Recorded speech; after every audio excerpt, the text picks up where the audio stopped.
We're talking with John Kricfalusi about the return of Mr. Hook, the second of the Hook cartoons we'll be discussing here. This one's directed by Robert McKimson.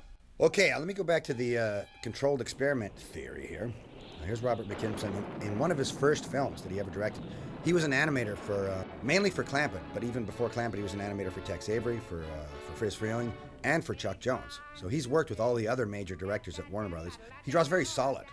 He's more interested in the drawing than he is in the jokes. He pretty much leaves the jokes up to the story guys.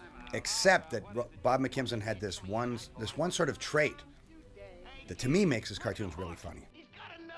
Look at Hook there. Look, see that expression on Hook? That's a pure McKimson expression. Let me tell you a little bit about Bob McKimson. And I'm telling you this from what Bob Clampett told me. Bob Clampett told me that Bob McKimson was his greatest animator and that he could animate all the hardest scenes. He saved all the hardest scenes for McKimson to do.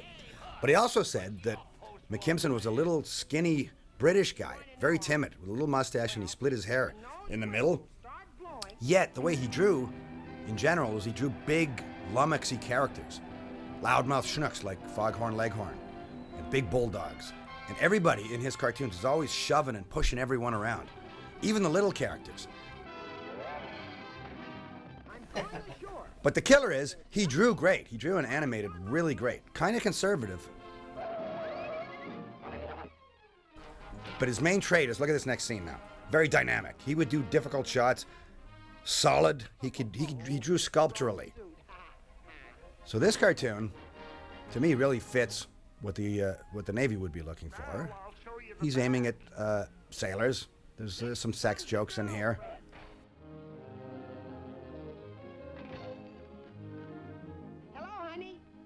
If you go back and look at the Chuck Jones cartoon, this is really different. It's not gay at all. Look at the way this girl is drawn. Even the girl is drawn super solid. These are strong, strong drawings and poses. To be fair to Chuck Jones, some of his snafu cartoons are more manly than the Hook cartoon he did. He has naked women in some of them. So in a Bob McKimson cartoon, it doesn't matter which character he deals with, whether it's Bugs Bunny, Daffy Duck, Porky Pig, they're all pissed off all the time. And they're always shoving each other around and manhandling each other. Which, my guess is, that must have happened to Bob McKimson in his own life, because he was a skinny little British guy in a loudmouth country called America, where everyone's always yelling and shoving and pushing. And so to him, everyone was a brute, even Porky Pig. Here comes a dirty joke. Mildly dirty. All right. That's something the Navy guys would understand. Then we'll be ready for the big day.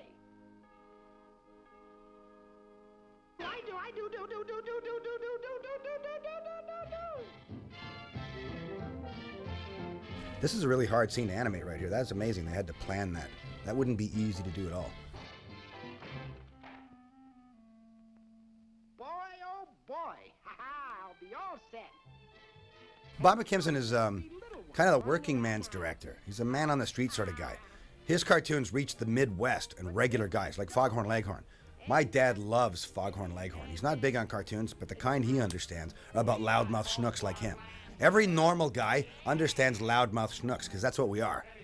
Not that I'm normal. But this is a room full of loudmouth schnooks. We're all curmudgeons. We hate everything modern. We only like stuff from the 30s, 40s, and 50s. This is my favorite decade here, the 40s. I love this kind of stuff.